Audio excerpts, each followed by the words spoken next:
Downloading account statements on Toptal is a straightforward process. Follow these steps to easily access your financial information.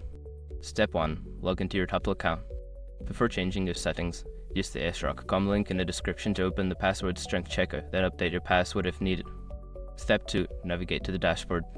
Once logged in, you will be directed to your dashboard. Look for the menu options available on the left side of the screen to find the relevant sections. Step 3. Access the financial section. In the dashboard menu, locate and click on the financial section. This area contains all your financial information, including invoices and account statements.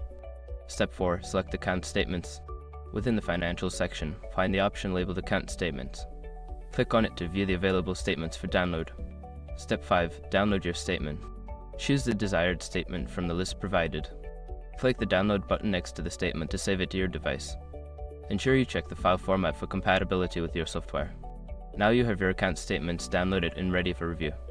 If you have any questions or need further assistance, feel free to reach out to Toptal support.